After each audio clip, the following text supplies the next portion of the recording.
మన ఆనందం కోసం చేసుకుంటాం. మన ఇంట్లో ఉండేటువంటి మన చిన్న పిల్ల ఎవరన్నా ఉన్నారనుకోండి, ఆ పిల్లకి రకరకాల ఆభరణాలు పెడతాం. ఓ పాపిడి బిళ్ళ పెట్టి, ఒక నడుముకు వడ్డాణం పెట్టి, వంకీలు పెట్టి, మెళ్ళో నెక్లెస్లు వేసి, పొడవు హారాలు వేసి, ఉంగరాలు పెట్టి, కాలుకు పట్టీలు పెట్టి, ఇలా ఎన్నెన్ని రకాలైనటువంటి ఆభరణాలు వేస్తాం. ఇవన్నీ ఆ పిల్ల మనల్ని కోరిందా? లేదే. అయినా అవి వేసి మనం మురిసిపోతూ ఉంటాం. అలాగని తల్లి విషయంలో కూడా అన్నమాట. మనం ఏం చేస్తున్నాము? ఈ అమ్మకి రకరకాలైన ఆభరణాలు పెడుతూ ఉన్నాము. కనకరశన అన్నారు, అంటే మంచి బంగారపు వడ్డాణం పెట్టాం. అబ్బా, ఈ వడ్డాణంతో చూడండి మా తల్లి నడుము ఎంత అందంగా ఉందో అనేసుకుంటున్నాం. అంతకుముందు అందంగా లేదా? ఉన్నది. కానీ ఇప్పుడు పెట్టినటువంటి ఈ బంగారపు వడ్డాణంతో ఇంకొద్దిగా చూడటానికి మరింత అందంగా కనపడుతూ ఉన్నది. ముక్తా తాటంక, ముత్యాల కర్ణాభరణాలు పెట్టాం మనం. చెవులకు దుద్దులో అవి ఆభరణం పెట్టామన్నమాట. హారలలాటిక, మంచి ముత్యాల హారం పెట్టాము. తరువాత పాపిడి బిళ్ళ పెట్టాం పైన. మణిసరా, మణుల మాలలు వేశాం ఆమెకి. తులా కోటి ప్రాయై, కాళ్లకు గజ్జలు మొదలైనటువంటివి ఎన్నో రకాల ఆభరణాలు పెట్టాం. కింద కాలి గోళ్ల దగ్గర నుంచి పైన శిరస్సు మీద ఉండేటువంటి పైన శిరస్సు దగ్గర నుంచి కింది కాలి గోళ్ల దాకా అన్నీ ఒక్కొక్కటి ఒక్కొక్కటి ఒక్కొక్కటి. ఒక చిన్న ముక్కెర ఇలా పెడితే మా తల్లి ఎంత అందంగా ఉంటుందో అని చూసుకొని ఆ ముక్కుకో ముక్కర పెట్టేస్తున్నాం. ఇక్కడ ఒక చిన్న చుక్క పెడితే ఇంకెంత అందంగా ఉంటుందో చుక్క పెట్టి మనం ఆనందించాం. తల్లి జగదేక సౌందర్యవతి, అది వేరే విషయం. అది కాదు మనకు కావాల్సింది. ఇక్కడ మనం ఏం తెలుసుకుంటున్నాము అంటే, దీని ద్వారా మా తల్లి యొక్క సౌందర్యం ఇంత గొప్పది. ప్రకృతి మధురం, అంటే స్వభావ సిద్ధంగానే ఎంతో అందమైనటువంటి స్వరూపం ఆమెది. తే గాత్రం, నీ యొక్క విగ్రహం ఉందే, వలయ శకలై దుగ్ధం యథా, ఏ విధంగా అయితే పాలు సహజంగానే తీయగా ఉంటాయండి.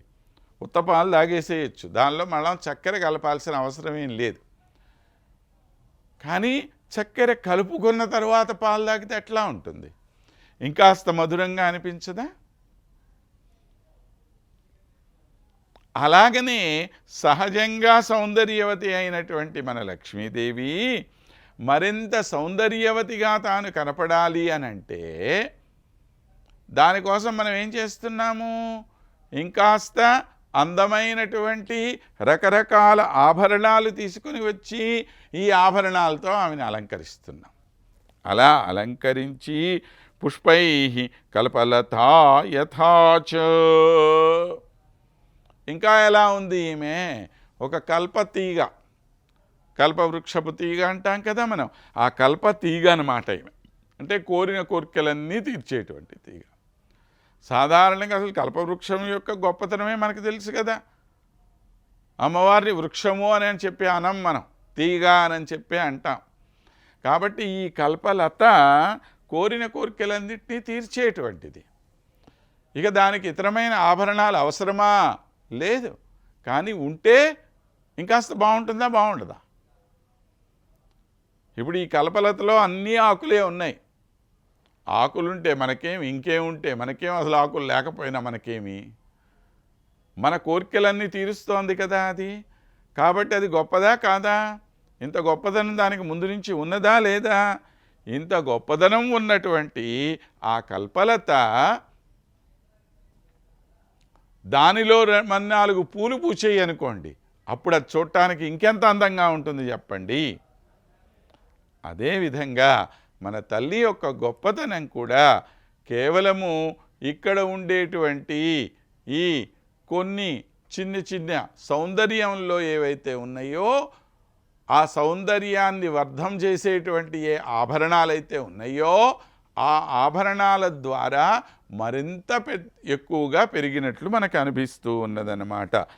పుష్పై కల్పలతాయథా చ జాగర్తి, అలా వెలుస్తున్నదమ్మా నీ సౌందర్యము అని చెప్పి సహజ సౌందర్యం కలిగినటువంటి అమ్మవారు ఈ కాల్పనికమైనటువంటి సౌందర్యం చేత ప్రాకృతికమైనటువంటి ఇతర విషయములైనటువంటి ఆభరణాదుల చేత మరింత గొప్పగా మనకు కనపడుతున్నది అన్న విషయాన్ని మనకి ఇక్కడ తెలియచేస్తూ తల్లి యొక్క వైభవం ఇంత గొప్పది అని మనకి ఈ 2 శ్లోకాల ద్వారా తెలియచేశారు పరాశర భట్టర్ వారు. ఆ విధంగా తల్లి వైభవాన్ని గురించి మనము మరికొన్ని విషయాలు తెలుసుకునే ముందు నేటికి మనం స్వస్తి పలికి మరలా కలుసుకుందాం. స్వస్తి.